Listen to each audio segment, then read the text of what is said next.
கர்த்தரின் ஸ்தோத்திரம். கர்த்தரை நாம் மயப்படுவதாக. இந்த கால நேரத்திலும் கான்ஃபரன்ஸ் காலில் கலந்து கொள்கிற யாருக்கும் இயேசு கிறிஸ்துவின் நாமத்திலே வாழ்த்துக்களை தெரிவித்துக் கொள்கிறேன். இன்றைய தலைப்பு அதிசயமான கிருபையை தொடங்க பண்ணுகிறவர் என்ற தலைப்பிலே சத்தியத்தை பார்த்து போகிறோம். இதற்கு ஆதாரமாக சங்கீதம் 17 7வது வசனத்தை வாசிக்கிறேன். உண்மை நம்புகிறவர்களை அவர்களுக்கு விரோதமாக எழும்புகிறேன் என்று உமது வலதுகரத்தினால் தப்புவித்து ரட்சிக்கிறவரே, உம்முடைய அதிசயமான கிருபையை விளங்க பண்ணும். திரும்ப வாசிக்கிறேன். உண்மை நம்புகிறவர்களை அவர்களுக்கு விரோதமாய் எழும்புகிறேன் என்று உமது வலதுகரத்தினால் தப்புவித்து ரட்சிக்கிறவரே, உம்முடைய அதிசயமான கிருபையை விளங்க பண்ணும்.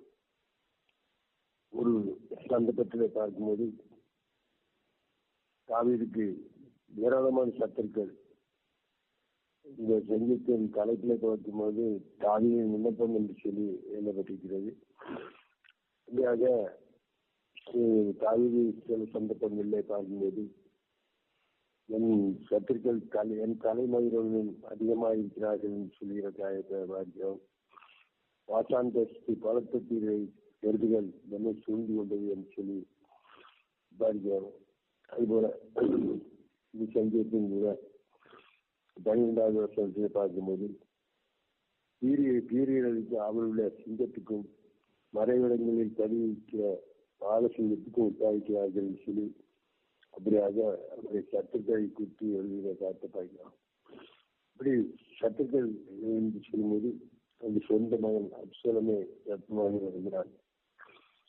சொந்த மாமா அந்த சவுளை இந்த தாவிதை வேட்டையாடுவதற்கு சத்துவாக மாறினார். கோலியாத்தை கொண்டு அவன் தலையை எடுத்துக்கொண்டு வரும்போது கூட அந்த முறையாக பெண்கள் பாடின சத்துக்கு அவன் மேல் காய்மகமாக மாறின ஒரு காய்ச்சை பார்க்கிறோம். அதில் கொண்டு 1000 தாவீது கொண்டு 10000 என்று சொல்லி அப்படியாக பாடும்போது அவனுக்கு 10000 கொடுத்தார்கள், எனக்கு 1000 கொடுத்தார்கள் என்று சொல்லி அவன் ஒரு காய்ப்புணர்ச்சி ஏற்பட்ட ஒரு காட்சியை பார்க்கிறோம். இப்படிப்பட்ட சூழ்நிலையில தாவீது ஒவ்வொரு நாளும் தன்னுடைய ஜீவனுக்காக போராட வேண்டிய சூழ்நிலை ஆகிவிட்டது. அவனை அபிஷேகம் இருந்தாலும் கூட அவங்க சாமியல் மூலமாக ஈசாவின் மகனாகிய தாவீதை நிறைவேற்றி கேட்டவனாக கண்டவன் என்று சொல்லி அந்த விதமான ஒரு காற்றை செய்தாலும் கூட அவனுடைய வாழ்க்கையிலே அநேக போராட்டங்கள். அந்த போராட்டத்தின் மத்தியில ஆனால் அவன் எப்பொழுதும் கற்றை தீர்க்கிறவனாக காணப்பட்டான். அது மட்டுமல்ல, சுரமண்டலத்தால் பாட்டுகளை பாடி சங்கீதங்களை பாட்டாக பாடுகிறவன் காற்றை பாய்க்கிறோம். கற்றை முன்பதாக வைத்து செயல்படுகிற காற்றை பாய்க்கிறோம். ஏதாவது ஒரு விசேஷம் என்றாலும் ஒரு காரியம் என்றாலும் தேவனத்தில் விசாரிக்கிற ஒரு அவனுக்கு காணப்பட்டது. அதுபோல கத்திரை எனக்கு முன்பாக வச்சுக்கிறேன், அவர் என் வலுவாசியால் நான் அகப்படுவதில்லை என்று சொல்லி இந்த விதமான ஒரு உற்சாகமான வார்த்தைகளை சொல்கிற மனுஷனாக காணப்பட்ட ஒரு காட்சி. இந்த சந்தர்ப்பங்களில்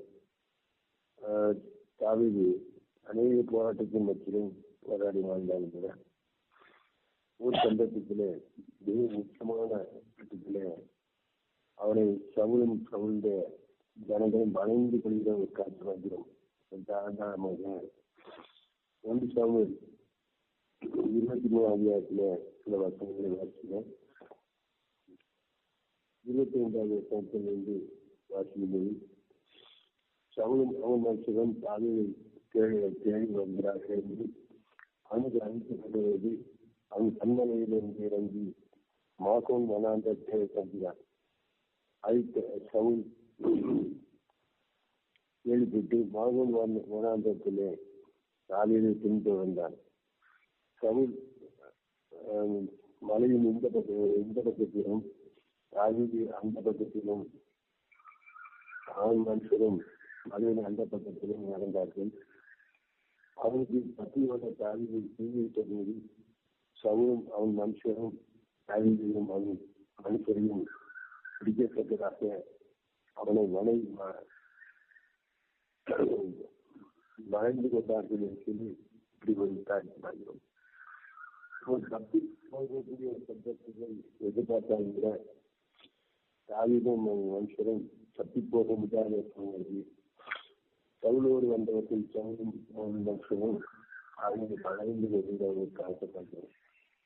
இந்த சூழ்நிலையில எப்படி தப்ப முடியும் என்று சொல்லி அந்த மனுஷன் இக்கட்டான சூழ்நிலையில மாற்றிட்டு ஒரு காட்சப்பாய்க்கிறான். யோமடியெல்லாம் அந்த இடத்துல ஒரு வருஷம் பார்க்கும்போது நிர்பந்தமான மனுஷன் நான் யாரும் இந்த மரணத்தை செஞ்சு அந்த விடுதலையாக்குவாங்க சொல்லி எவ்வளோ வருஷம் தன்னுடைய செஞ்சு காட்சப்பாய்க்கிறோம். அது சொல்லிட்டு முடிக்க முடியாத ஒரு காலகட்டம் குறிப்பிட்ட சூழ்நிலையில தோற்றத்தின் படி பார்க்கும்போது தாவீது வருஷமாக மாற்றிக்கொண்டால் அவன் இன்னும் தப்பி போயிட்டு வல்ல இல்லை என்று சொல்லக்கூடிய அதுதான் காரணம் இருந்தது. ஆனால் நம்முடைய தேவன் நீதிபதியாயிருக்கிறார், நீதியுள்ள தேவனாயிருக்கிறார்.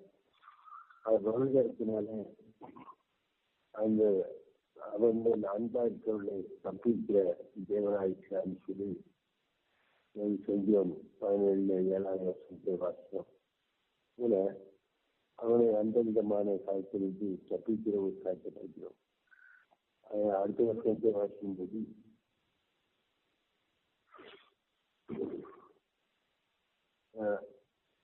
அந்த சமயத்தில் ஒரு ஆள் சவுலிடத்தில் வந்து நீ சீக்கிரமாய் மாறும் வெளிச்ச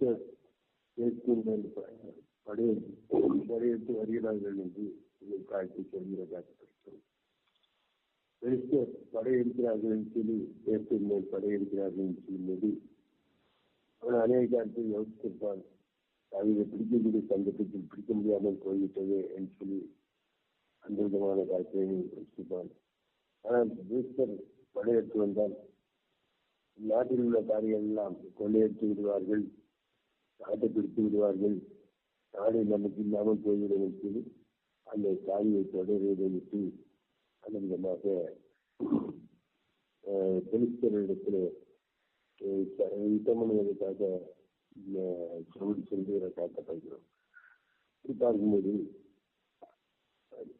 அந்த சந்தர்ப்பம் மிகவும் சிக்கலான ஒரு மோசமான காரியமாக இருந்தார். தேவன் இவர் வேண்டிய தாழ்மையை பேசுகின்றனர். அது வந்து தாழ்மையுள்ள தேவனாக இருந்தார்கள். அதை தப்பி வைக்கிற ஒரு காற்று பார்க்கிறோம். உண்மை நம்பிக்கைகளை அவர்களுக்கு விரோதமாக எழுந்துள்ளது என்று ஒரு மலையிடத்தினால் தப்பிவிட்டு ரட்சிக்கிறவரை சொல்லி அந்த குறித்து காட்டப்படுகிறார். மலையிடத்தினால் தப்பிவிட்டு ரட்சிக்கிறவர் ரட்சிக்கிறவர் சொல்லும்போது அந்த மனுஷனுடைய வீழ்ச்சி பாதுகாப்பு, அந்த மனுஷனுக்கு ஒரு அடைக்கலம், ஒரு சந்தோஷம், ஒரு சமாதானம் குறிப்பிட்ட சூழ்நிலை ஒரு அரணிக்கான இடத்துக்கு கடன் சொல்கிற காட்சி பார்க்கிறோம். விதமாக அவர் அடைக்கலம் கொடுத்து பாதுகாக்கிற ஒரு காட்சி பார்க்கிறோம்.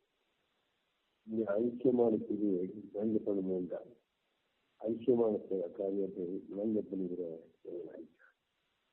அதிசயமான காரியம்னா இது எப்படி நடக்கும் என்று சொல்லி யோசிக்கக்கூடிய சூழ்நிலையில எப்படியும் நடக்கும், அவனை தப்பிக்க முடியும் என்பதை காலகட்டத்தில் நாம் பார்க்கிறோம். தப்பிக்க முடியாத ஒரு கட்டத்தில் இருக்கக்கூடிய சூழ்நிலையில ஒரு ஆள் வந்து வெளிச்ச படையெடுத்து வருகிறார்கள் சொல்லி அப்படி ஒன்று செய்தி சொல்லும்போது காலையை தொடர்வதை தொடர்வதை பேசியது வெளிச்சோட யுத்தமுனை வைத்து அவன் சொல்லியதை காட்டப்படுகிறான். விதமான சந்தர்ப்பங்கள் நமக்கு விரோதமாக விசாசி எத்தனையோ காரியங்களில் எத்தனையோ விதமான பள்ளிகளை மலைகளை வைத்து வீழ்த்தக்கூடிய சூழ்நிலையில் இருந்தாலும் கூட அந்த தக்க சமயத்தில் அவனுடைய யோசனைக்கும் எண்ணங்களுக்கும் ஒப்புக் கொடுக்காதது, நம்முடைய கால்கள் கண்களில் சிக்கிக் கொள்ளாதபடியும் வலைகளில் அகப்பட்டுக் கொள்ளாதபடியும் நம்ம வீட்டு ரட்சிக்கிற தேவன் இந்த பெரிய ஒரு ரட்சிப்பை அள்ளிட தேவன் ஆயிட்டார். அதை இந்த உலகம் பொன்னாண்டன் கொடுத்திருக்கிறபடியினாலே உலகம் யாரை எப்பொழுது விழுந்தானேன்னு சொல்லி அங்கே சிக்கிட்டு காட்டுறது விதமான காலத்திலே திருப்பினாலே ரட்சிக்கப்பட்டீர்கள். இது இந்தியாவில் உண்டான வாசிக்கிறோம். அந்த விதமாக திருப்பினாலே ரட்சிக்கப்பட்டபடினாலே அவர் ரட்சிக்கப்பட்ட மனுஷனை விசாரித்து லேசாக தொட முடியாது. காரணம் என்றால் உலகத்தில் இருக்கவங்களும் உங்களில் பெரியவரை சொல்லி எங்களுக்கு வார்த்தை நம்மளுக்கு பெரியவராயிருந்து நம்மை தப்பிக்கிற காய்ச்சப்பட்டோம். அது நான் லட்சியப்பட்டு விட்டேன், நான் தப்பிவிட்டேன், நான் பெரிய சமஸ்தாரி பிச்சாரி என்று சொல்வதற்கு ஒன்றுமே இல்லை. ஆனாலும் கூட உலகத்தோட்டத்துக்கு முன்னதாக முன்னில் தொடங்கினாலே திருப்பினாலே எத்தனை பேருக்கு ஆட்சியாக்கும். இந்த உலகத்தில் பெரிய பெரிய மனிதர்களுக்கு பெரிய பேர் பெற்றவர்கள் எத்தனையோ அரசியல்வாதிகள் எத்தனையோ பெரிய பெரிய வித்தியாசங்கள் அதே போல பெரிய ஐஸ்வர்யவான்கள் அத்தனை இருக்கின்ற ஆயுஷ்வாதிகள் நமக்கு இந்த லட்சியத்தில் அனுமதிக்கிறார் என்றால் திரும்பினாலே லட்சியப்பட்டிருக்கிறோம். அந்த அதிசயமான கிருமியை விளங்க பண்ணுகிற ஒரு காட்சியெல்லாம் அப்போ அதிசயமான யாரும் எதிர்பார்க்காத இனி இந்த மனுஷன் வாழ முடியாது, அவனுக்கு இருப்பிடம் இல்லைன்னு சொல்லக்கூடிய அளவுக்கு நெருக்கடிகள் வந்தால் என்றால் அந்த விதமான காட்சிகளிலும் தப்பிக்கிறார் என்றால் நம்ம வைத்த அன்பு அவருடைய அன்பு பிரித்தாதினாலே அவர் பிசாசை ஜெயித்தபடினாலே பிசாசி மாம்சம் உலகம் எல்லாவற்றையும் ஜெயித்து ஜெயிவதாக எழுதினார் என்றால் அவர் நம்மை கொண்டு செய்ய வேண்டிய காரியத்துக்காக நம்மை ஆழ்ந்து கேட்கிறார். அதுதான் என்னை விசுவாசிக்கிறவன் நான் செய்த காத்தை காமிக்கிறான், இதை விட பெரிய பேச்சுவான்னு சொல்லி பார்த்தீங்கன்னா உண்மை நம்பியவர்களை செய்வது நம்பிக்கைகளை அவர் அணிந்திருக்கிறார். அவரை யார் யார் நம்புகிறார்கள், யார் யார் விசுவாசிக்கிறார்கள், யார் யார் எந்த அளவுக்கு அவர்களை அன்பு செலுத்துகிறார்கள் என்பதை அவர் அறிந்திருக்கிறார். அன்பின் மக்களும் ஆழம் நீளம் நேரம் எல்லாவற்றையும் அறிந்தவன், சகலத்தையும் அறிந்தவன், அந்த இதயத்தையும் அவர் விசேஷமாக இருக்கிறபடினாலே அவர் எல்லாவற்றையும் அறிகிற எதிராகிறார். ஒருவரை நாம் நினைக்கலாம் நாம் பெரிய திறமைசாலி என்று சொல்லி யோசிக்கலாம், அப்படி அல்ல. ஆனால் நம்மை இதுவரை ஏங்கி தாங்கி சுமந்து தப்பிவிட்டிருக்கிறார் என்றால் நம்மை கொண்டு என்ன செய்கிறாரோ அந்த காலத்தை நேரத்துக்காக தான் நம்மை சென்றெடுத்துகிறார். அது அவர் நம்மை இந்த விதமான காலத்திலிருந்து தப்பிவிட்டு விரும்புகிறாரே, ரட்சிப்பினாலே அதிசயமான காலத்தில் செய்திருக்கிறதுனாலே நம்மை கொண்டு என்ன செய்கிறார் என்பதை நாம் அறிவதற்கு செய்ய வேண்டும். அவருக்காக நாம் செய்ய வேண்டிய கருத்தை நாம் செய்யும்போது இன்னும் அவருடைய நாமம் மயப்பெறும். அவருடைய நாமம் மயப்படுத்த அவருடைய நாமத்தை மயப்படுத்துவதை விட இந்த உலகத்தில் நமக்கு சிறந்த காரியம் என்றுமே அவர் மயப்பட்டு அவர் பெருகவும் நம் சிறுவமும் வேண்டிய சந்தர்ப்பங்களில் அப்படிப்பட்ட காரியங்களை செய்யும்போது நம்மை ஒருத்தி அவருடைய காட்சிக்காக தியாகமாக செயல்படும் போது நம்மை கொண்டு செய்யக்கூடிய காரியங்கள் வித்தியாசமாக இருக்கும். நம்மை கொண்டு அதிசயங்களை அவர் செய்ய முடியும் என்றால் அதிசயமான கிரிகளை விளங்க பண்ணுகிற தேவன் அவர்கிட்ட அதிசயமான கிரிகளை நம்புலமாகவும் விளங்கச்சிய அவர் வல்லவராக இப்படிப்பட்ட கிருவிகளை தேவன் தான் தன்னை தந்தி ஆசிரியராக ஆமேன்.